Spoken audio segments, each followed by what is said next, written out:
ಕ್ಯಾಪ್ದು ನನಗೆ ಪಾಪ ಹೇಳೋರು. ಎಲ್ಲ ಪೊಲೀಸ್ನವರು ನನಗೆ ಅವ್ರು ಹೇಳೋದು, ಫೋನ್ ಮಾಡ್ತಾರೆ, ಹೇಳ್ತಿರ್ತಾರೆ, ನೋಡಿ ಸರ್ ಹಿಂಗಾಗಿದೆ, ಇದಿದೆ, ಇದು ಭಾಳ ತೂಕ, ಈಗ ಇದು ಆಗೋದಿಲ್ಲ, ತಲೆಗೆ ಹೋದ್ರೆ ಕಷ್ಟ ಆಗುತ್ತೆ ಅಂತ. ನಾನು ಒಂದು ಅವರ ಕ್ಯಾಪ್ ಇಸ್ಕೊಂಡೆ, ಬಿಳಿ ಕ್ಯಾಪ್ ಯಾವುದು, ಕಾನ್ಸ್ಟೇಬಲ್ ಇವ್ರದ್ದು, ಟ್ರಾಫಿಕ್ನವ್ರದ್ದು. ನಾನು ಹಾಕ್ಕೊಂಡ್ರೆ ತೂಕ ಗೊತ್ತಾಯಿತು. ಇದನ್ನು ಹಾಕ್ಕೊಂಡೆ ಒಂದು ಚಳುವಳಿ ಮಾಡಿದೆ. ಹೌದು, ಇದು ಹಾಕ್ಕೊಂಡೆ ನೀವು ಪೊಲೀಸ್ನವ್ರಿಗೆ ಟೋಪಿ ತೆಗಿಲೇಬೇಕು ಚಳುವಳಿ ಮಾಡಿದಾಗ. ಆಗ ಎಲ್ಲ ಚಳುವಳಿಯ ಪ್ರಭಾವ ಅಂತಿಮವಾಗಿ ಒಂದು ತೀರ್ಮಾನಕ್ಕೆ ಬಂದ್ಬಿಟ್ರು.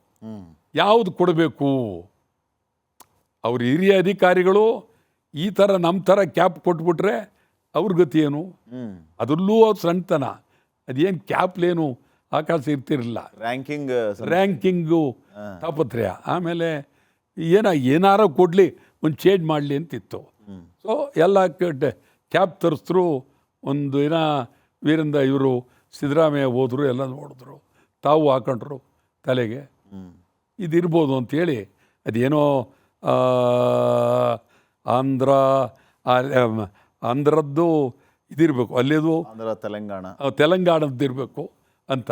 ನಾನು ಹಂಗೂ ಅದನ್ನು ಹೇಳಿದೆ, ನಮ್ಮದೇ ಒಂದು ಮಾಡ್ರಿ, ಕರ್ನಾಟಕದ್ದೇ ಒಂದು ವಿಶೇಷ ಬ್ರ್ಯಾಂಡ್, ಇಡೀ ದೇಶದಲ್ಲಿ ಕರ್ನಾಟಕ ಬ್ರ್ಯಾಂಡ್ ಬರಲಿ, ವಿಶೇಷವಾಗಿ ಅದಕ್ಕೆ ಒಂದು ರೂಪ ಕೊಟ್ಟು ಮಾಡಿ ಅಂತ ಹೇಳಿದೆ.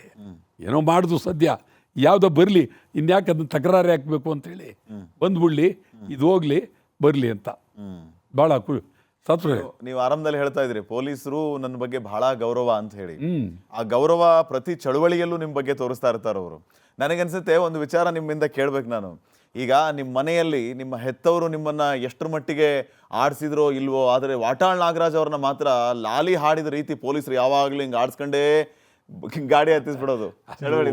ಅದು ಪಾಪ ಅವರೇ ಕೆಲವು ಕಡೆ ಹೇಳಿದ್ದಾರೆ ಪಾಪ. ನಾವೇ ಅವ್ರಿಗೆ ಈ ರೀತಿ ಭಾಳ ಇದು ಎತ್ತಿ ಆಡಿಸಿದ್ದೀವಿ, ತಗೊಂಡೋಗಿ ವ್ಯಾನ್ಗೆ ಹಾಕ್ತೀವಿ. ಅವರು ಏನೇ ಆದರೂ ನಮ್ಮ ಮೇಲೇನು ಕೇಸ್ ಹಾಕೋದೇನು ಬಿಟ್ಟಿಲ್ಲ ಅವರು. ಈಗ ನನ್ನ ಮೇಲೆ 60 ಕೇಸ್ ಇದೆ. ಮೈಸೂರು ಬ್ಯಾಂಕ್ ಒಂದರಲ್ಲೇ 45 ಕೇಸ್ ಹಾಕಿದ್ದಾರೆ. ನಾಗರಾಜ್ ಸರ್, ಅದು ಈಗ ಮೆಂಟಲಿ ಫಿಕ್ಸ್ ಅಂದ್ರೆ, ಈಗ ನೀವು ಚಳವಳಿಗೆ ಹೋದ್ರಿ ಅಂತಂದ್ರೆ ಪೊಲೀಸರು ಬರ್ತಾ ಇದ್ದಂಗೆ ನೀವು ಪೊಲೀಸರ ಹೆಗಲ ಮೇಲೆ ಕೈ ಹಾಕ್ಬಿಡ್ತೀರಿ. ಅವ್ರು ಆ ಕಡೆ ಕಾಲು ಎತ್ಕೊಂಡು ಹೋಗ್ತಾ ಇರೋದೆ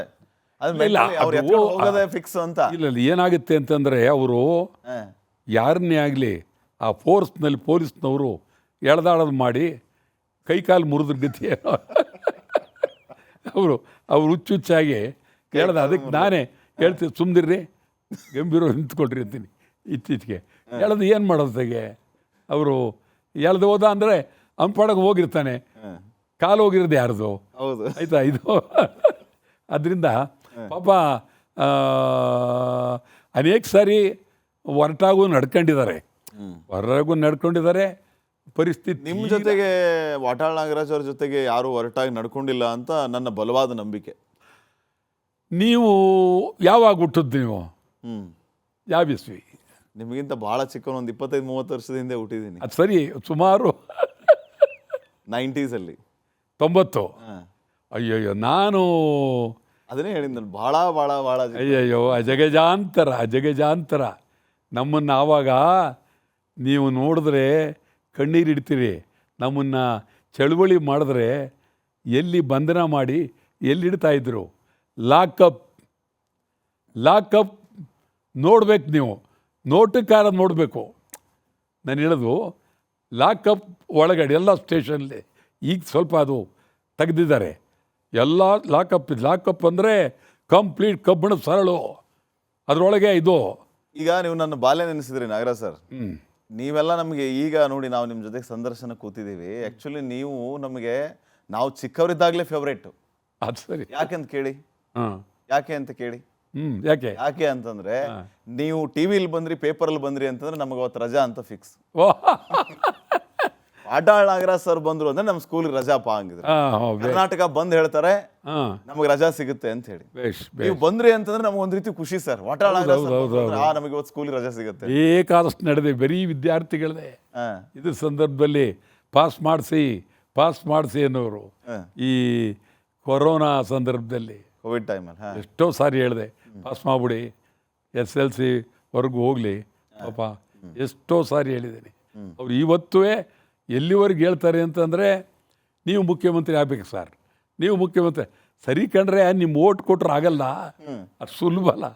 ಮುಖ್ಯಮಂತ್ರಿ ಆಗಬೇಕಾದ್ರೆ ಅದಕ್ಕೆ ವಿಧಾನ ಇದೆ. ಹೌದು. ನೀವು ಪ್ರೀತಿಯಿಂದ ಮುಖ್ಯಮಂತ್ರಿ ಆಗಬೇಕು ಅಂತ ಎಲ್ಲಾಗುತ್ತೆ, ಆಗೋದಿಲ್ಲ. ಅದಕ್ಕೆಲ್ಲ ಬೇರೆ ಚಿಂತನೆಗಳು. ಎಂದೋ ಆಗಬೇಕಾಗಿತ್ತು, ಆಗಲಿಲ್ಲ. 73ಕ್ಕೆ ಆಗಬೇಕಾಗಿತ್ತು, ನಾನು ಆಗಲಿಲ್ಲ, ಏನು ಮಾಡೋಕ್ಕಾಗಲ್ಲ.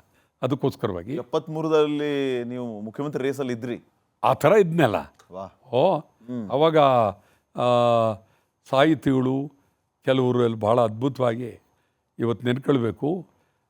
ದೇ ಜವರೇಗೌಡ ಭಾಳ ಅದ್ಭುತ. ಅವರು ವಟಾಳ್ ನಾಗರಾಜ್ ಅವರು ಮುಂದಿನ ಮುಖ್ಯಮಂತ್ರಿ ಅಂತೇಳಿ ಸಭೆಯಲ್ಲೇ ಘೋಷಣೆ ಮಾಡ್ತಾರೆ ಪಾಪ. ಅಂತ ದೊಡ್ಡಸ್ಗೆ ನಮಗೊಂದು ಹೊಸ ವಿಚಾರ ತಿಳಿಸಿದ್ರೆ ನೀವೀಗ 73ರಲ್ಲಿ ಮುಖ್ಯಮಂತ್ರಿ ರೇಸಲ್ಲಿ ನೀವು ಇದ್ರಿ ಅಂತ ಹೇಳಿ. ಡೆಫಿನೆಟ್ ಆಗಿ ಅವತ್ತಿತ್ತು. ಆಮೇಲೆ ನನಗೆ ಮೊದಲೇ ನಿಜಲಿಂಗಪ್ಪನವ್ರು ಕರೆದಾಗಲೇ ನಾನು ಹೋಗಿ ಉಪಮಂತ್ರಿ ಆಗಿದ್ದರೆ ಅಲ್ಲಿಂದ ಅದು ರೂಟೇ ಬೇರೆ ಆಗ್ಬಿಡೋದು, ಚಳುವಳಿ ಬೇರೆ ಆಗೋದು, ರಾಜಕಾರಣಕ್ಕೆ ಬಂದ್ಬಿಡೋರು ಅದು ಆಗಿ ಅವ್ರು ನೇರವಾಗಿ ಹಾಕೊಟ್ಟಿತ್ತು. ಉಪಮಂತ್ರಿ, ನೆಕ್ಸ್ಟ್ ಮಂತ್ರಿ, ಇದು ಇಲ್ಲಿಂದ ಹೊಟ್ಟೋಗ್ತಿತ್ತು ಆ ಕಡೆಗೆ. ಆಯಿತಾ, ನಾವು ಇದೇ ಸರಿ, ನನಗೆ ಯಾಕೋ ಇದೇ ಸರಿ, ಅಷ್ಟು ತೀರಾ ಮುಖ್ಯಮಂತ್ರಿ ಆಗೋದಕ್ಕಾಗಲಿ ಅಷ್ಟು ತೀರಾ ಇದಕ್ಕೆ ನಾನು ಆಸೆ ಬರದೆ ಹೋರಾಟನೇ ಮಾಡೋಣ.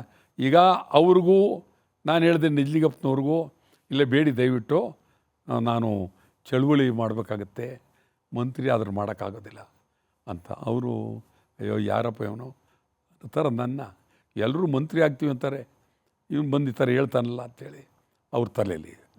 ಆಮೇಲೆ ಎಷ್ಟೋ ಸಂದರ್ಭದಲ್ಲಿ SR ಬೊಮ್ಮಾಯಿ, ಈ ಬೊಮ್ಮಾಯಿ ಅವರಪ್ಪ ಅವರು ನಮ್ಮ ಪಾರ್ಟಿಗೆ ಬಂದುಬಿಟ್ರೆ ವಟಾಳ್ ನಾಗರಾಜ್ ಮಂತ್ರಿ ಅಂದರು. ಪಾರ್ಟಿಗೆ ಬರೋಂಗಿಲ್ರಿ, ಇನ್ನೆಲ್ಲಿ ಮಂತ್ರಿ ಮಾಡೋದು ನೀವು ಅಂತೇಳಿ ನನ್ನ ಜೊತೆಲೇ ಇದ್ದರು ಇವರಪ್ಪ SR ಬೊಮ್ಮಾಯಿ. ರಾಯಿಸ್ಟ್ ಅವರು ಆ ಕಾಲದಲ್ಲಿ ಅಲ್ಲಿ ಬಂದದ್ದು. ಅದಾದಮೇಲೆ ಸರಿ, ದೇವರಾಜಸ್ನವರಂತೂ ಭಾಳ ನನ್ನ ಮೇಲೆ ಪ್ರೀತಿ ಪಾಪ. ಅವರು ಭಾಳ ಇಡೀ ರಾತ್ರಿ ನನ್ನ ಕರೆದು, ನೋಡಪ್ಪ ಇಡೀ ಕರ್ನಾಟಕದಲ್ಲಿ ನಾವಿಬ್ಬರು ಓಡಾಡೋಣ, ನನ್ನ ಜೊತೇಲಿ ಇರಬೇಕು, ನನ್ನ ಮಾತು ಕೇಳಲೇಬೇಕು, ನೀನು ಕ್ಯಾಬಿನೆಟ್ ಬರಬೇಕು ಅಂತ ಭಾರಿ ಒತ್ತಾಯ ಮಾಡಿದ್ರು ಪಾಪ ದೇವರಾಜರ್ಸು. ನಾನು ಅವ್ರಿಗೆ ಹೇಳಿದೆ, ಭಾಳ ಒತ್ತಾಯಕ್ಕೆ ರಾತ್ರಿ ಒಪ್ಪದೆ ಆಯಿತು ಅಂತ. ಅದಾದಮೇಲೆ ಅಲ್ಲಿಂದ ಹೊರಟಾಗ ರಸ್ತೆಯಲ್ಲಿ ಅರೆ ಮಂತ್ರಿ ಆದರೆ ಕಬ್ಬಾರ್ಡ್ ಹಿಡಿಯೋದು ಹೆಂಗೆ, ಚಳುವಳಿ ಮಾಡೋದು ಹೆಂಗೆ, ತಮಟೆ ಹೊಡೆಯೋದು ಹೆಂಗೆ, ಇದೆಲ್ಲ ಸರಿ ಇಲ್ಲ ಅಂಥೇಳಿ, ಇದು ಹೇಳಲೇಬೇಕು ಅವ್ರಿಗೆ, ಬೇಡ ಅಂತ ಹೇಳಬೇಕು ಅಂತ ಬೆಳಿಗ್ಗೆ 5 ಗಂಟೆಗೆ 5:05 ಹೋಗ್ತಾಯಿದ್ದೀನಿ. ಪಾಪ ಅವ್ರು ವಾಕಿಂಗ್ ಎದ್ದು ಬಂದರು. ಅರೆ ಏನು ಬಂದಪ್ಪ ಇದು, ರಾತ್ರಿ ಮಾತಾಡೋ ಏನು ಬಂದೆ ಅಂತ. ತಾವು ಬೇಜಾರು ಮಾಡ್ಕೊಳ್ಳೋದು ಅಂದರೆ ಹೇಳ್ತೀನಿ ಅಂತ. ಏನು ನನಗೆ ಮಂತ್ರಿ ಬೇಡ, ತಪ್ಪಾಗುತ್ತೆ, ನಾವು ಚಳುವಳಿ ಎಲ್ಲ ಮಾಡೋದು ಇದೆಲ್ಲ ಇದೆ. ಸುಮ್ಮನೆ ಕೂತ್ಬಿಟ್ರು 1 ನಿಮಿಷ ಪಾಪ. ಕನ್ನಡ ಚಳುವಳಿಗೋಸ್ಕರ ಮಂತ್ರಿ ಪದವಿನೇ ತ್ಯಾಗ ಮಾಡಿಬಿಟ್ರಿ. ಹೌದು, ಬೇಡ ಅಂತ 100ಕ್ಕೆ 200 ಭಾಗ ಹೇಳಿದೆ ಪಾಪ.